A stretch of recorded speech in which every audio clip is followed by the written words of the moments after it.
Well, hello there and good morning. Today is Thursday, February 27th, and you're watching News Channel Nebraska. My name's Eric McKay. Thank you so much for joining us. Two large grass fires are burning in southwest Nebraska. Both blazes started yesterday.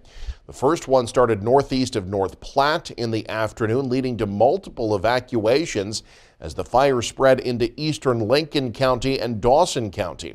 Authorities called for evacuations between Rolling Hills Road and North Maxwell Road because of the large grass fire. Residents near towns like Maxwell, Brady, and Gothenburg have been forced from their homes. There have been multiple reports of structure losses because of the fire and multiple road closures as well, including Highway 47 from Highway 30 north.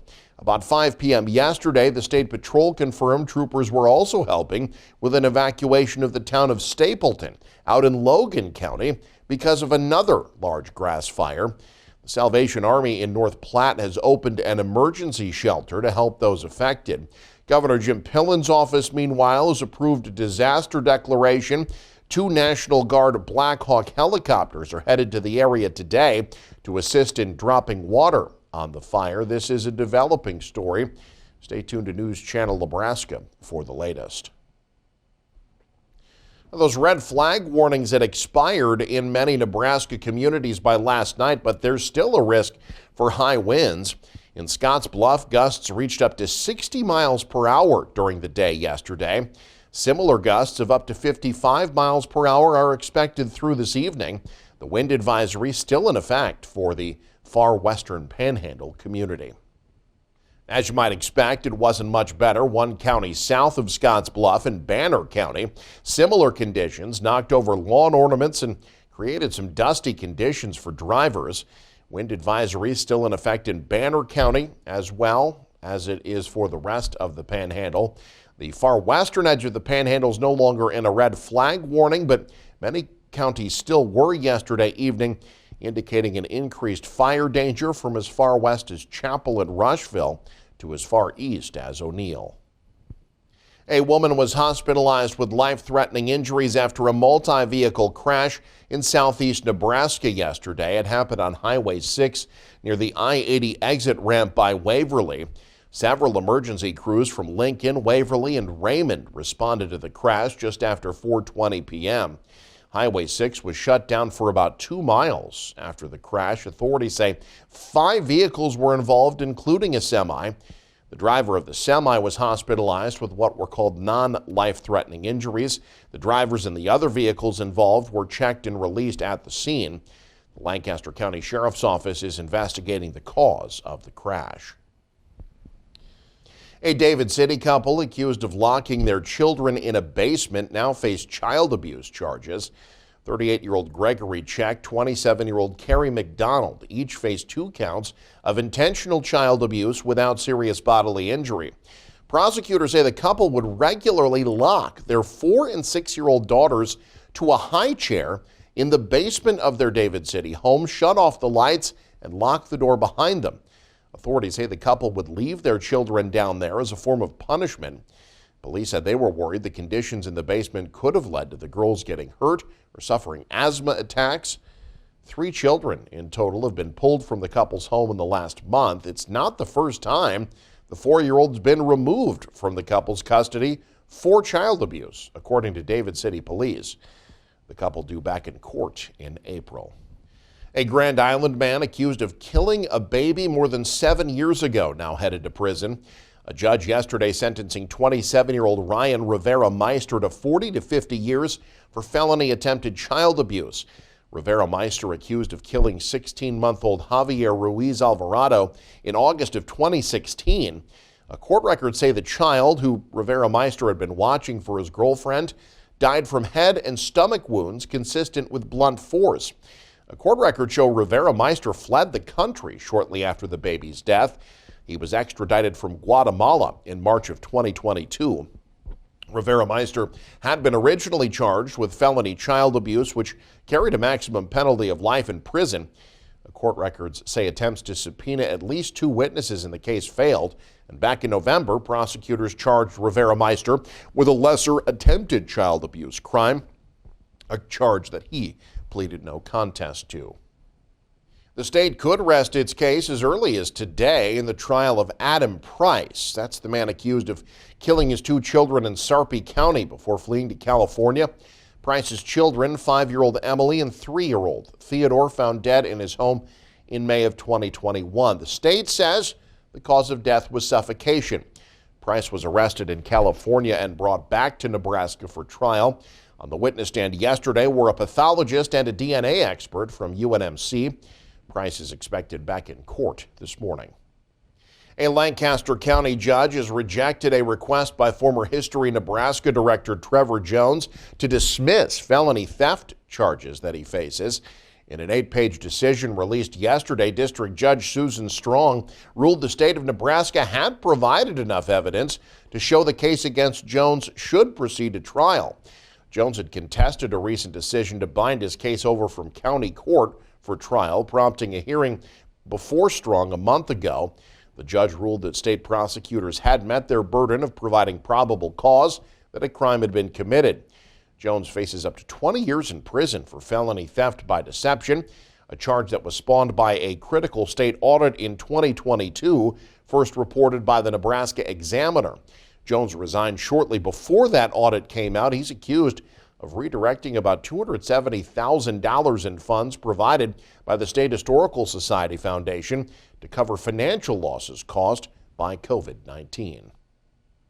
Democratic Senate hopeful Preston Love says it's getting harder to find differences between Republican Senator Pete Ricketts and former President Donald Trump. Love made that comment just moments before launching a listening tour of western Nebraska, which Trump dominated in 2020. Joe Jordan has our report. Last year, the Biden administration allowed... He's called his bid to unseat incumbent Senator, former 2-term Governor Pete Ricketts, a long shot. When he kicked off his campaign, Democrat Preston Love compared this fight to David taking on Goliath and insisting it's about more than Ricketts. Not only Trump, but his supporters. Not only Trump, but his enablers. Today, Love is heading west, crisscrossing the state, a so-called listening tour. We're going to come back with our heads full of good knowledge about what Greater Nebraska really wants out of their leader. Taking in some 12 cities, maybe more, all in deep Republican-red Nebraska, just hours after Trump told a room full of conservative black voters that his indictments and more have blacks on his side. We've all seen the mugshot, and you know who embraced it more than anybody else? The black population. It's incredible. You see black people walking around with my mugshot. You know, they do shirts and they sell them for $19 a piece. It's pretty amazing. Former President Trump said black voters like him because he's been indicted 4 times. They appreciate his mugshot. Do you understand what he's trying to say?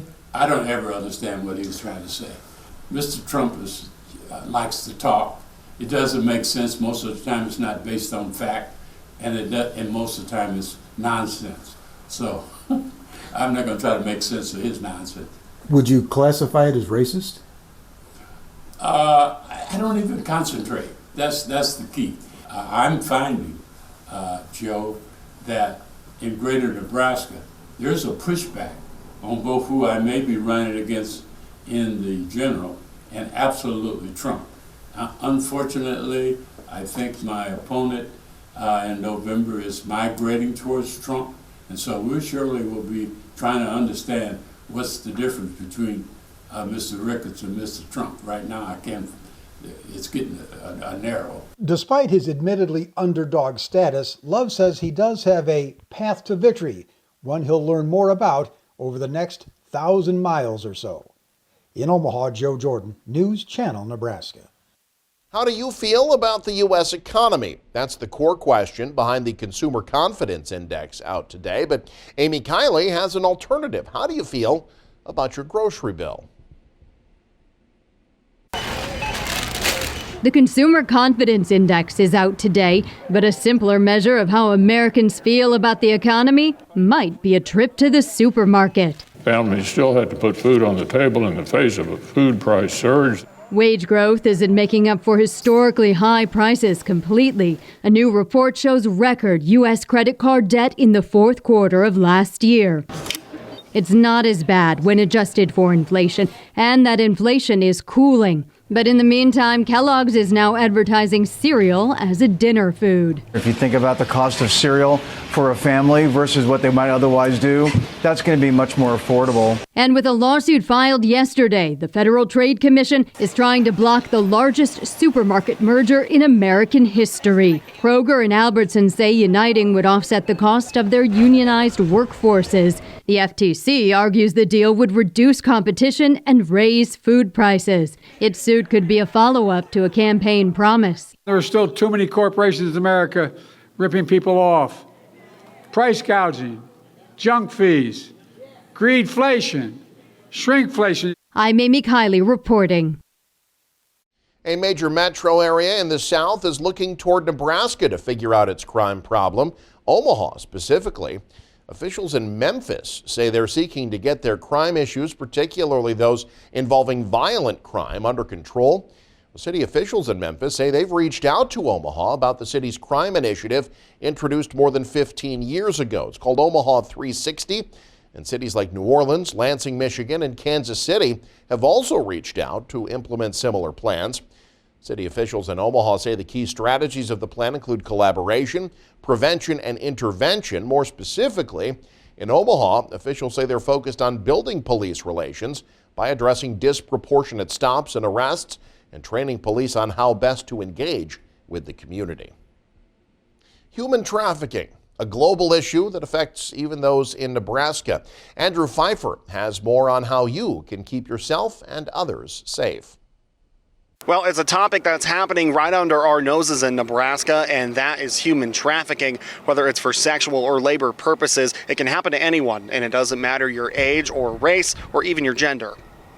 Trafficking goes across the spectrum. You have males, females, boys, girls.